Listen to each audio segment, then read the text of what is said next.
After 2 days in a row for the sprinters, it's back up into the hills and the climbing starts once again at the Giro Next Gen. It's a long one today too, 172 kilometres in total, and a testing one at that, from Borgo Vigilio to an uphill finish at Fosse over 4 categorised climbs, including the climb to the end. So clipping in and getting ready, some riders hoping to attack, others just hoping to get through the day, still in the lead of their classification, like Paul Magnier in the red jersey, but a peloton still full of ambition and full of fight, and trying to take that fight to the leader of the Giro Next Gen, the tiny 18-year-old from Lotto Destiny in the Maglia Rosa, Jarno Widar, looking, if the opportunity presents itself, to make further gains in the general classification as he continues his stranglehold on the opposition in the hillier stages. The blue jersey being worn by Wouter Toussaint of Wanty, and Pablo Torres wearing the white jersey on loan from Jarno Widar.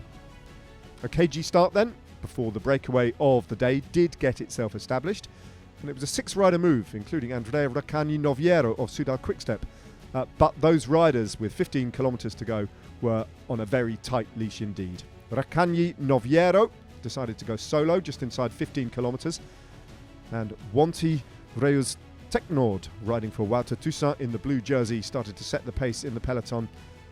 At the moment, the race leader at this point was getting an armchair ride in the colours of Lotto Destiny, wearing the Maglia Rosa. So approaching the final climb of the day, it eased up a little bit. Wanty starting to work through their numbers. Tudor Pro Cycling as well in a diminishing peloton.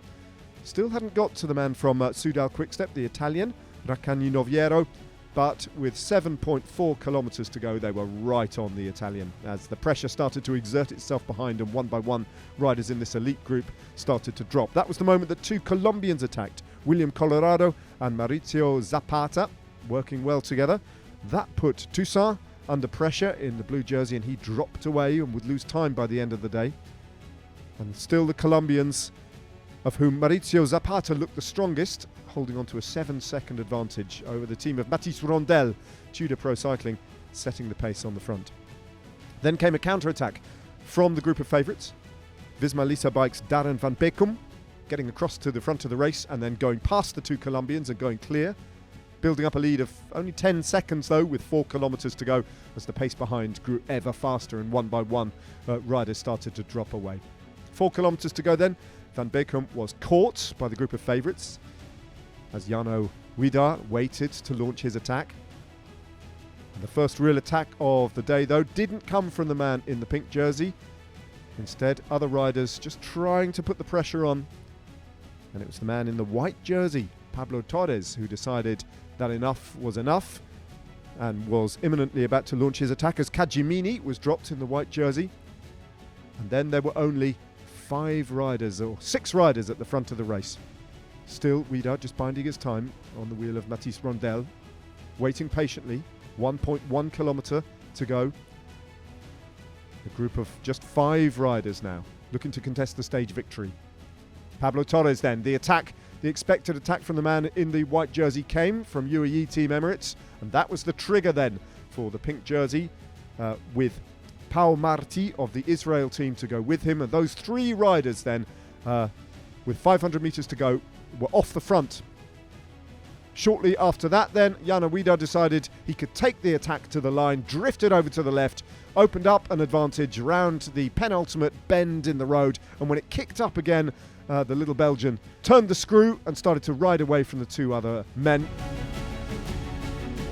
Another emphatic performance, Jarno Widar, and at the finish line would comfortably extend his advantage in the Giro Next Gen. A good response though from Torres, taking Pau Marti to the line, but the win for this point was never in doubt as Jarno Widar stood up and sprinted for the line. 50 metres to go, and a win number 2 for the man in the Maglia Rosa. Not by the same margin, but another emphatic performance. Torres coming over the line with Pau Marti on his wheel for 3rd place. So a promising Giro Next Gen is becoming a performance of some dominance. And not much now separates this man from victory. One of his big season's targets was to perform well at this race, and he is doing just that. 18 years of age, the 2nd youngest rider, winning stage number 2, this time ahead of Pablo Torres of UAE Team Emirates and Pau Marti of Israel. Extending his advantage in the lead in the general classification to 52 seconds over Pablo Torres, who moves up into second place ahead of Rondel. No change in the top two of the points competition. Magnier still leads Teutenberg.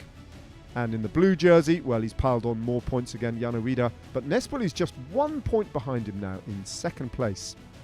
Jano Vida still leading the Young Riders competition, also by 52 seconds to Torres. And Florian Caggiamini, despite being dropped, still leads the best Italian rider classification by 1 minute and 14.